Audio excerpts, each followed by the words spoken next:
결국에는 문제가 되는 거예요. 한참 저희들 세대에 아이들은 얼마나 많았습니까? 먹고 살기 어렵다고 하는 것 때문에, 물론 후대에는 잘 산다는 거였어요. 그때는 다 집집마다 TV도 있고 또 심지어는 자가용도 있다고 그랬어요. 있을 수 있다고 그랬어요. 생각을 못했어요.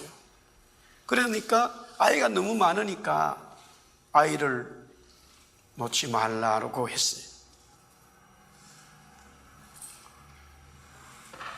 저도 이제 부모가 되어졌습니다마는 제일 기쁜 게 뭔가, 자녀를 보고 만나서 얼굴을 보는 거예요. 부모님은 자녀의 얼굴을 보고 또 자녀는 부모님의 얼굴을 보는 거죠. 지난주 이어서 계속해서 오늘 여기에 나의 얼굴을 가리오라는 말씀입니다. 우리 5절 말씀 한 번 더 같이 읽겠습니다. 우리 33장 5절 다 같이 시작. 싸우려 하였으나 내가 나의 노염과 분함으로 그들을 죽이고 그들의 시체로 이 성을 채우게 하였나니 이는 그들의 모든 악행으로 말미암아 나의 얼굴을 가리어 이 성을 돌아보지 아니하였느니라. 여기에 나의 얼굴은 하나님의 얼굴, 주님의 얼굴입니다. 분명히 주님 말씀합니다. 예레미야에게 자신의 얼굴을 가리웠다는 거예요. 자신의 얼굴을 숨겼다는 거예요. 그러나 내용을 보면 주님이 자신의 얼굴을 숨긴 것이 아니고 노하고 분을 가지고 있는, 노한 분을 가진 얼굴을 가지고 이스라엘 백성, 유다 백성들에게 나타나셨다는 거예요. 그러면 왜 이렇게 표현했느냐? 하나님이 우리에게 자신의 얼굴을 드러낸다는 것은요, 행복하고 은혜 주시기 위한 거예요. 사랑을 주시기 위함에서 말씀하신 거예요. 그러나 자신의 얼굴을 가린다고 하는 것은 자신의 얼굴을 가려운 것이 아니라 주님의 은혜와 주님의 사랑이 없는, 주님의 진노와 주님의 분노함과 주님의 한햄을 가지고 있는 얼굴을 말할 때 가리웠다라고 말씀하는 거예요.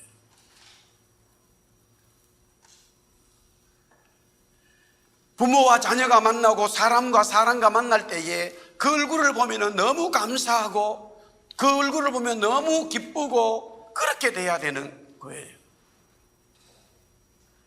그런데 왜 그러면 하나님께서 표현적으로 유다에 대해서 자신의 얼굴을 가리웠다고 했느냐? 오늘 읽었습니다마는 그들의 죄악 때문에, 그들의 악행 때문에, 하나님을 섬기지 아니하고 우상을 섬기는 그들의 죄악 때문에 하나님께서 자신의 얼굴을 가리웠다. 자신의 얼굴을 가리운 것은 바로 분노의 얼굴을 가지고 계신다라는 말씀이었어요.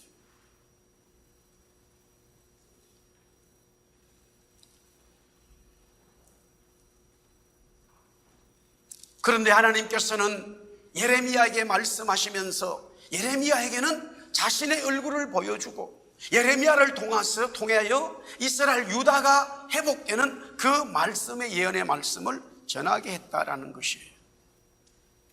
그렇다면 어떻게 하나님의 얼굴, 주님의 얼굴을 보고 우리가 갈 수 있을까? 어떻게 주님의 얼굴을 보면서 기쁘고 감사한 우리의 얼굴이 될 수 있을까? 그것은 두 가지라고 제가 말씀을 드렸습니다.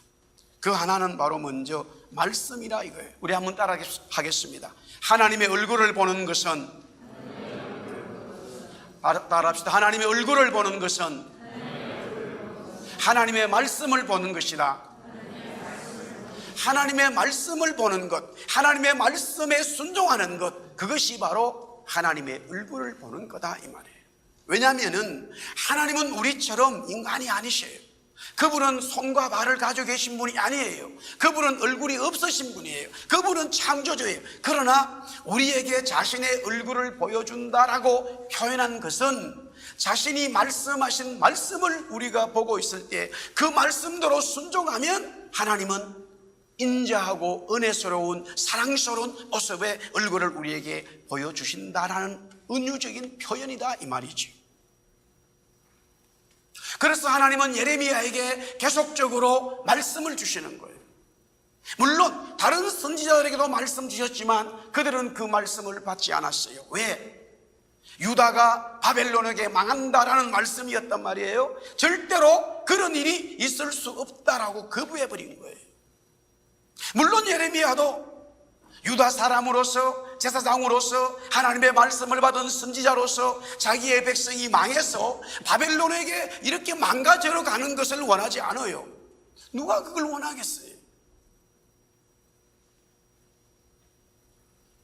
아무리 우리가 조국을 위해서 제대로 여기서 우리 대한민국을 위해서 큰일을 못한다 하더라도 우리 대한민국이 완전히 망해야지, 그런 마음을 가지고 있는 사람은 없어요. 그 사람은 일본 사람일 거예요, 아마. 그렇지 않겠어요? 아무리 여야가 있다 하더라도, 생각이 다르다 하더라도 근본적으로 우리 조국이 잘 돼야지, 그런 마음을 가지고 있죠.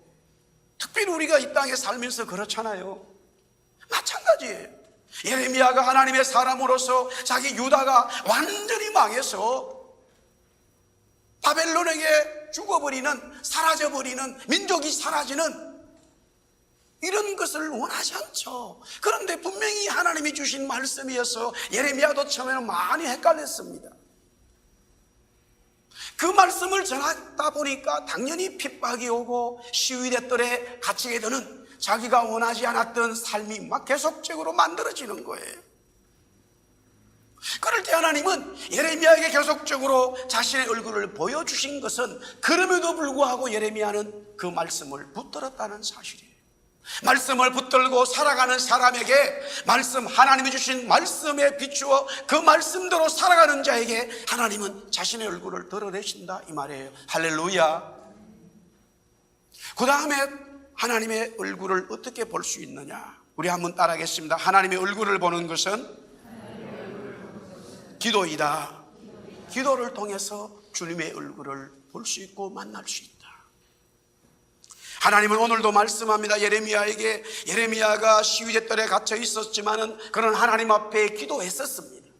기도했기 때문에 하나님은 말씀을 주셨고 하나님은 자신의 얼굴을 드러내 주셨습니다. 그렇지만 하나님은 예레미야에게 뭐라고 말씀하냐면, 예레미야야, 너는 내게 더 크게 부르짖어라. 너는 내게 더 크게 기도해라. 그렇게 말씀하셨습니다. 우리 3절 말씀 같이 다시 한번 우리 읽어보겠습니다. 33장 3절 시작. 너는 내게 부르짖어라. 내가 네게 응답하겠고 네가 알지 못하는 크고 은밀한 일을 네게 보이리라. 기도하라는 말씀이었어요. 기도의 불을 더 지피라는 거였어요. 예레미야는 기도하는 하나님의 사람이었어요. 기도하는 선지자였어요. 그렇지만 하나님은 예레미야에게 더 열심히 기도하는 것을 요구하고 있다, 이 말이에요. 하나님이 우리들에게 요구하는 게 뭐냐? 다른 거 없어요. 하나님이 주신 말씀을 지키는 것이고, 하나님 앞에 엎드려 기도하는 자를 더 하나님은 원하시는 거예요. 정말로 하나님께서 쓰시는 사람들은 어떤 사람들이냐? 하나님 말씀에 순종하는 자들이죠. 하나님이 쓰시는 사람은 어떤 사람들이냐? 어떤 상황이더라도 결국 기도로 엎드려서 하나님의 얼굴을 보므로써 기도하는 사람을 하나님이 쓰시게 돼 있죠. 믿으시면 아멘. 그렇죠.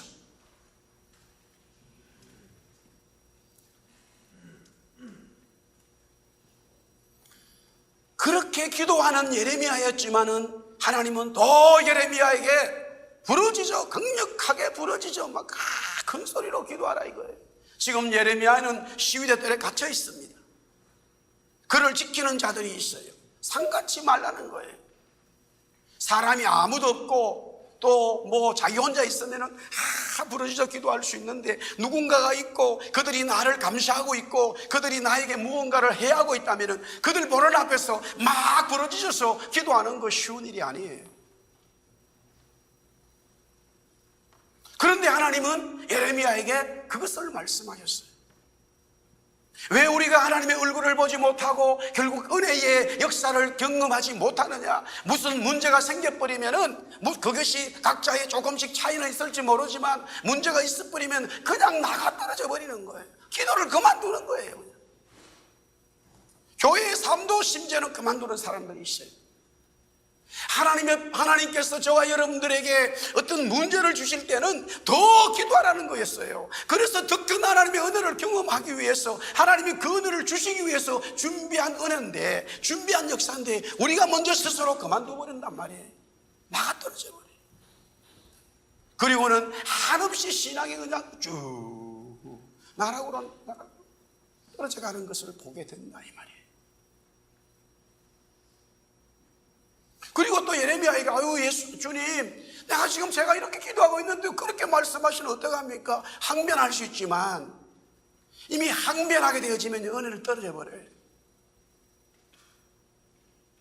제가 똑같은 말씀을 드립니다. 우리가 자녀들을 키워보잖아요. 이미 자녀가 아버지에게 항변하면 이미 끝나버린 거예요.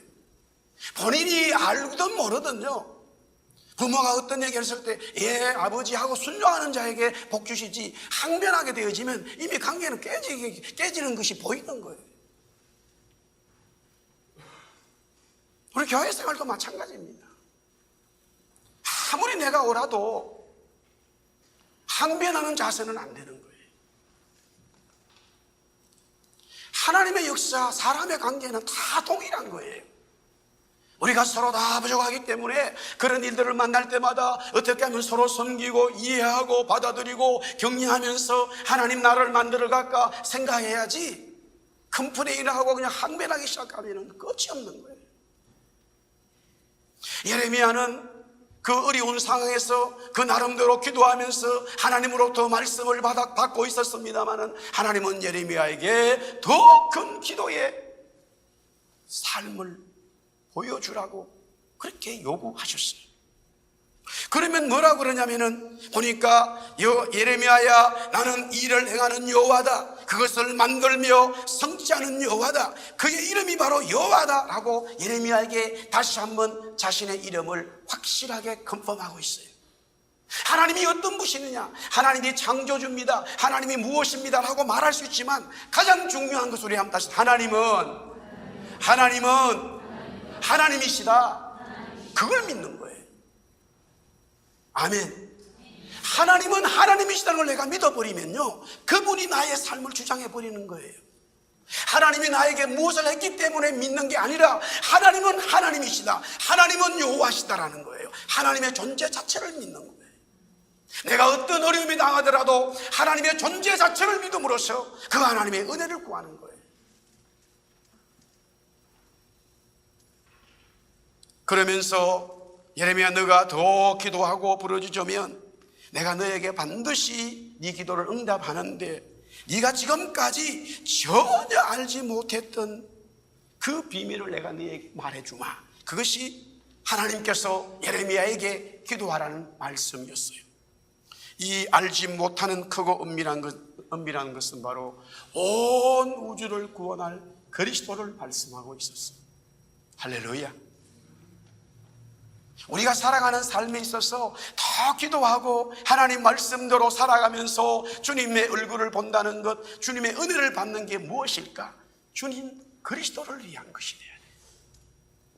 그리스도를 위한 것이 되는 것이 바로 성경이 말하는 원론이에요. 어떤 모양이든지 그리스도를 위한 것, 그리스도를 위한 그것이 바로 하나님이 말씀하신 그 은밀한 일을 대한 내용이다 이 말이에요.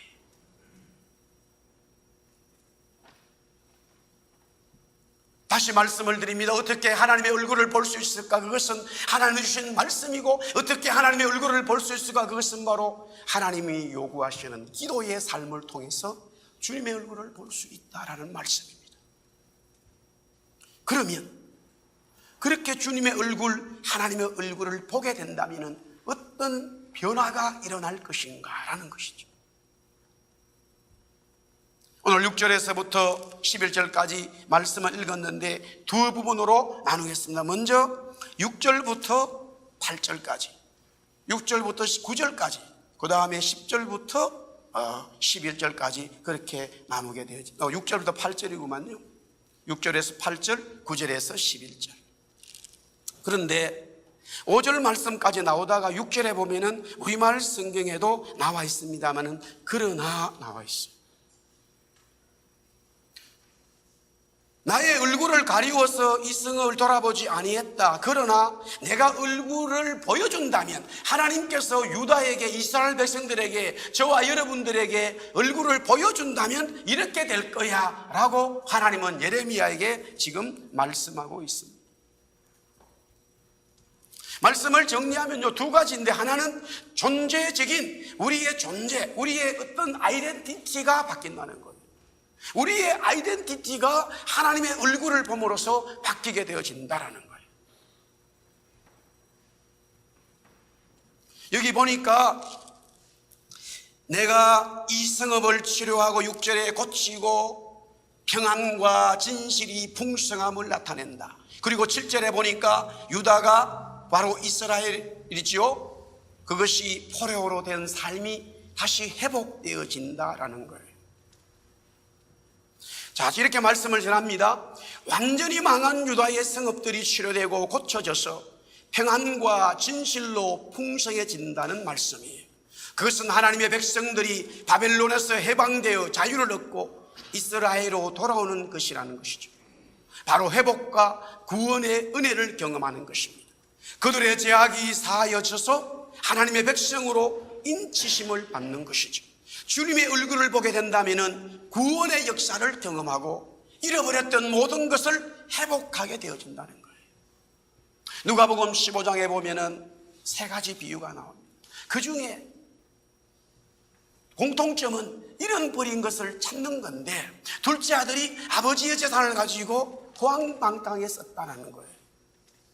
그런 삶 속에서 결국 밑바닥까지 가게 되는 이 둘째 아들은 먹을 것이 없어서 돼지들이 먹는 그 음식을 먹는 그런 비참한 생활로 전락하게 되어집니다. 그때에 그가 이렇게 말합니다. 내가 아버지를 본다면, 아버지의 집에 가면 아버지의 사는 종들보다도 내가 더 잘 살 수 있는데, 여기서 제가 이렇게 해석하고 싶습니다. 아버지의 얼굴 보면 끝나는 거예요. 아들이 아버지 만나면 되는 거예요. 본인은 너무 아버지의 재산을 탕진해버리기 때문에 미안하고 죄송스러워서 아버지의 아들로 가는 것이 아니라 그 집에, 아버지 집에 종으로 살아도 지금 사는 것보다 낫다는 것을 확신하기 때문에 아버지에게로 돌아가자는 것이었어요. 그래서 아들이 용기를 얻어서 아버지에게로 돌아오지요. 아버지는 동구 밖에서 그 둘째 아들을 늘 기다렸습니다.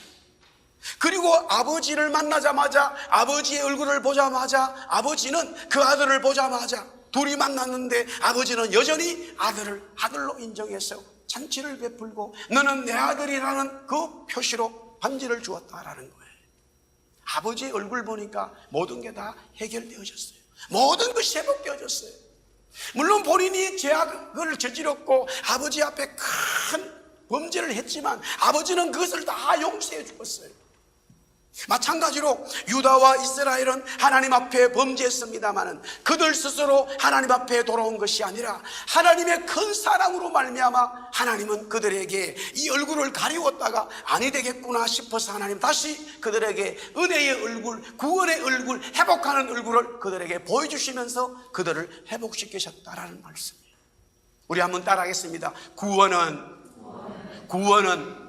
하나님으로부터 온 것입니다. 구원은 절대적으로 하나님으로부터 온 것이에요. 구원은 그들로부터 온 것이 없어요. 우리 인간에게서 올 수가 없어요. 구원은 하나님으로부터 온 하나님의 놀라운 사랑이라는 것이죠. 하나님의 얼굴을 보는 것은 바로 예수님을 경험하는 것입니다. 예수의 뜻이 뭐냐? 죄에서 구원한다는 것이죠. 주님의 얼굴을 보는 자는 구원받는다는 것이에요. 핍박자, 살인자 사울이 다메섹으로 가던 중 주님의 얼굴을 보게 됩니다. 그는 존재적인 변화가 일어났어요. 베드로전서 2장 24절에 친히 나무에 달려 그 몸으로 우리 죄를 담당하셨으니 이는 우리로 죄에 대하여 죽고 의에 대하여 살게 하려 하십니다. 그가 채찍에 맞음으로 너희는 나음을 얻었나니라고 되어져 있어요. 예수 그리스도의 십자가의 죽음이 우리 모두의 죄를 해결하고 하나님의 의를 우리에게 주는 놀라운 사건이 되었다라는 말씀이죠. 사울은 주님의 얼굴을 보면서 변화를 경험했다라는 말씀. 이사야 6장 5절에도 마찬가지예요. 이사야가 주님의 얼굴을 보게 되어집니다. 내가 말하되 화로다 나여 망하게 되었도다. 나는 입술이 부정한 사람이라. 나는 입술이 부정한 백성 중에 거주하면서 만군의 여호와이신 왕을 배웠다. 하나님을 보았다라는 말이에요. 그때 고백합니다.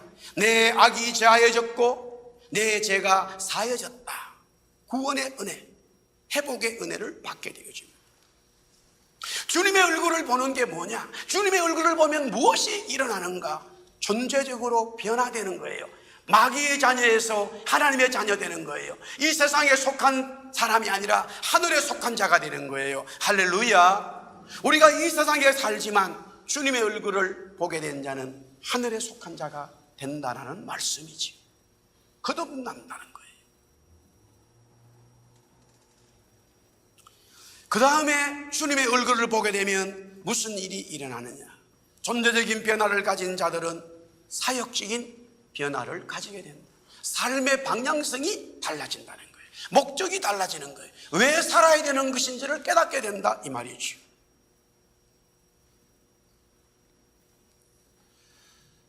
먼저 여기 보니까 말씀에 우리 9절 말씀인데요. 우리 한번 9절 말씀 다시 한번 보겠습니다. 9절 다 같이 시작. 이 성읍이 세계 열방 앞에서 나의 기쁜 이름이 될 것이며 찬송과 영광이 될 것이요 그들은 내가 이 백성에게 베푼 모든 복을 들을 것이요 내가 이 성읍에 베푼 모든 복과 모든 평안으로 말미암아 두려워하며 열리라. 선교적인 변화예요. 선교적인 사역입니다. 유다는 세계 열방 앞에서 주님의 기쁜 이름이 되며 또한 찬송과 영광이 된다고 했습니다.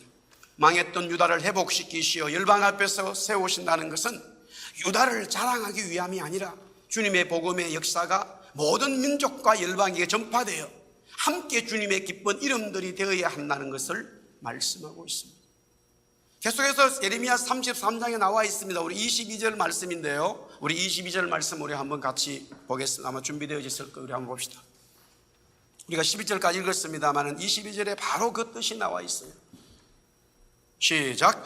하늘의 만상은 셀 수 없으며 바다의 모래는 청량할 수 없나니 내가 그와 같이 내 종 다윗의 자손과 나를 섬기는 레위인을 번성하게 하리라 하니라. 아멘. 하늘의 별과 바다의 모래처럼 하나님께서 레위인을 만들겠다는 거예요. 모든 민족이 거룩한 제사장 하나님의 사람 되어 예배한다는 것을 선교적으로 말씀한 거예요. 할렐루야.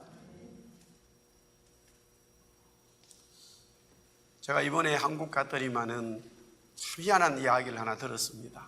그래서 막 시간을 내서 가지는 못했는데 그 장소는 영주까지는 가긴 갔습니다만은 가지를 못했는데 무슨 얘기냐면 제 고향은 문경인데요. 저희 고향에서 요새 뭐 고속도로, 국도도 너무 잘 돼 있어요. 그래서 동쪽으로 영주라고 하는 도시가 있어요. 한 30분이면 됩니다. 근데 그 영주에 예수님의 제자 도마가 왔다 갔다는 거예요. 이제 바로 웃으시죠? 잘 들으세요. 예수님의 제자 도마가 저희 고향에 왔다 갔다는 거예요. 이거 무슨 얘기일까? 저도 엄청 궁금했어요. 그래서 내용인적 보니까요, 그 산에 상이 하나 있어요. 이렇게 이제 돌로 새긴 상이 있었어요. 신라 시대에 만들어진 거예요. 그래서 대대로 그냥 불상 중에 하나였다고 생각했어요. 신라 시대에 만들어진 조각상이에요. 근데 어릴 때 어떤 분들 그 동네 사는 사람들이 머리가 있었는데 지금 머리가 잘렸어요. 인터넷 보면 나와요. 근데 어떻게 이것이 도마상이냐? 그 상 옆에 그 상에 글자가 있었는데 지금까지 그 글자를 무슨 글자인지 몰랐던 거예요. 모를 수밖에 없죠. 히브리어로 적어놨으니까. 우리나라 사람들이 어떻게 히브리어를 알겠어요? 그래서 그게 히브리어로 적혀져 있어요. 그러니까 히브리어를 아는 사람은 맞네, 그 글자가 맞아요. 뭐가? 도마가 오다라는 글자예요. 재미있어요?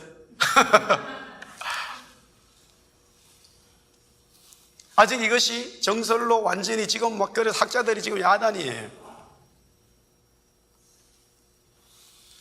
근데 우리가 지금 우리 역사에서 조선 500년, 고려 500년, 다음이 신라 1000년이잖아요. 근데 신라의 원래 이름이 금성이에요.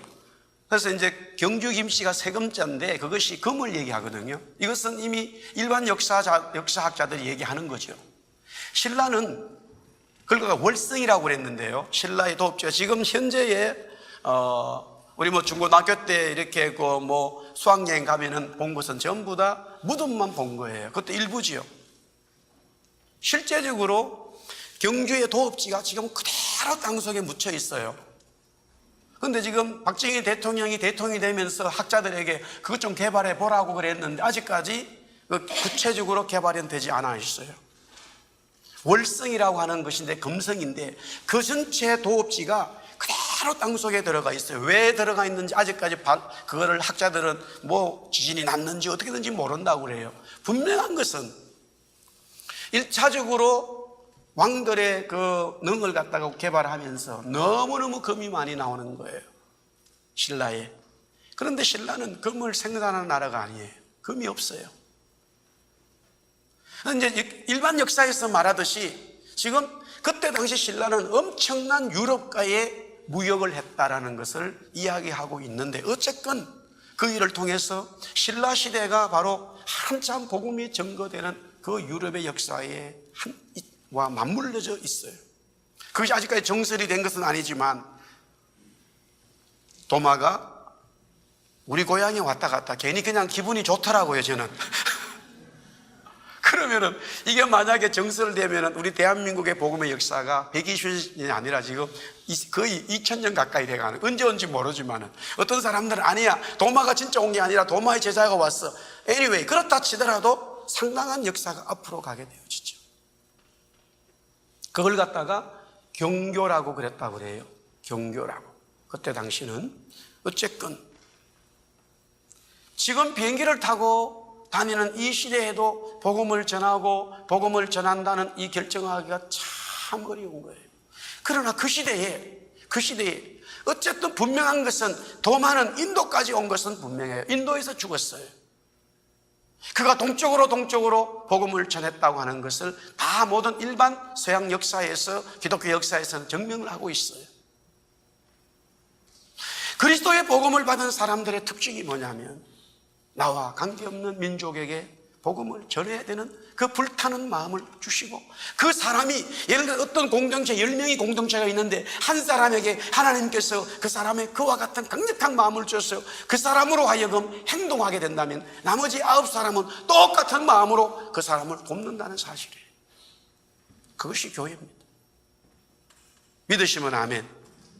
그래서 예수님 부활하시면서요 성찬하기 전에 너희들이 반드시 성령을 받을 것인데 성령 받으면 땅끝까지 복음을 전하라라고 말씀하셨죠.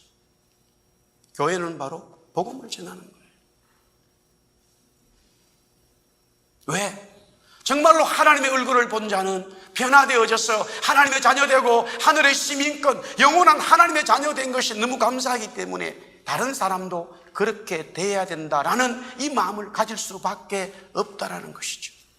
그것이 내 사랑하는 부모일 수도 있고 내 형제도 있지만은 더 넘어서 나와 아무 관계없는 민족의 사람들까지 하나님은 그 마음을 주셨다라는 것이에요. 그뿐만이 아니라 주님의 얼굴을 본 자는 변화되어졌을 때에 일어나는 또 하나의 사역적인 모습은 바로 예배라는 사실입니다. 오늘 여기 보니까 10절부터 11절에 보니까 하나님께서 여호와의 성전에 감사제를 드리는 자들의 소리가 다시 들린다. 예배가 회복됐다는 거예요.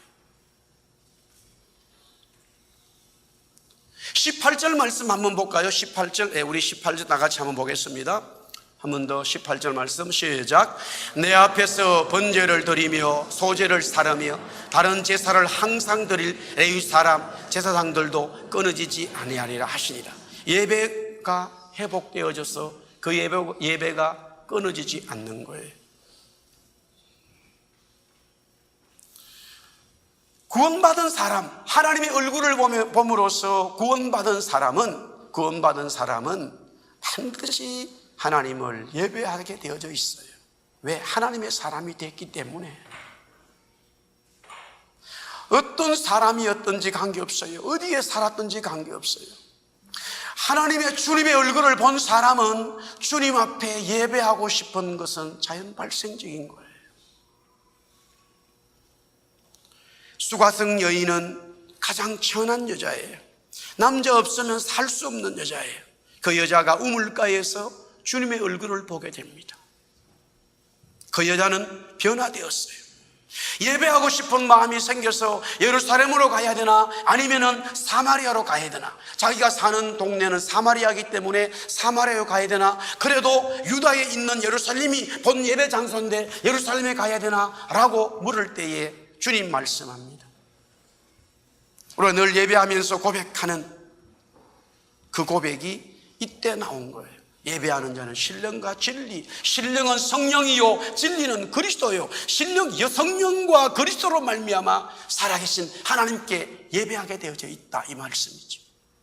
할렐루야. 그 여인은 주님을 영원한 신랑으로 모시고 주님만을 예배하는 자로 바뀌었어요. 거듭났어요. 변화되었어요. 말씀을 정리하겠습니다. 오늘은 주님의 얼굴을 보게 되어지면 무슨 변화가 일어나느냐? 크게는 두 가지예요. 하나는 존재적인 변화가 일어나요. 이 존재적인 변화는 바로 구원받는 하나님의 사람 되는 거예요. 치료를 받는 거예요. 눈물을 닦게 되는 거예요. 내가 눈물을 닦는 것이 아니라 우주를 창조하는 주님이 저와 여러분의 눈물을 닦아주시는 무로 인해서 변화되어지는 거예요. 그렇게 변화되어진 사람은 그때부터 너무 감사해서 주님의 얼굴을 계속 보면서 주님이 원하는 삶을 살아가게 되지요. 그것이 바로 복음을 전하는 것이요, 주님을 또한 예배하게 된다는 사실이죠. 우리가 이렇게 자유스럽게 이 시간에 예배할 수 있는 것은 전적인 하나님의 은혜인 줄 믿습니다. 너무 감사한 일이죠. 각자의 삶에 여러 가지 좀 차이는 있을지 몰라도 우리가 주일 오후 2시에 이 장소에 모여서 하나님 앞에 경배하고 찬송하고 두 손 마음 놓고 들고 기도할 수 있고 예배할 수 있고 말씀 들을 수 있는 이 시간이 너무 귀하고 감사한 것이죠. 여러분의 예배, 저의 예배, 우리 교회의 예배가 주님이 받으신 줄 믿고 계속해서 예배를 통해서 은혜 주시는 하나님을 기대하면서 이미 구원을 베푸신 그 주님께 감사할 뿐만이 아니라 그 주님을 전하는, 증거하는 하나님의 정인된 삶 살기를 주의 이름으로 축복합니다. 우리 다 일어나서 같이 한번 찬양하겠습니다.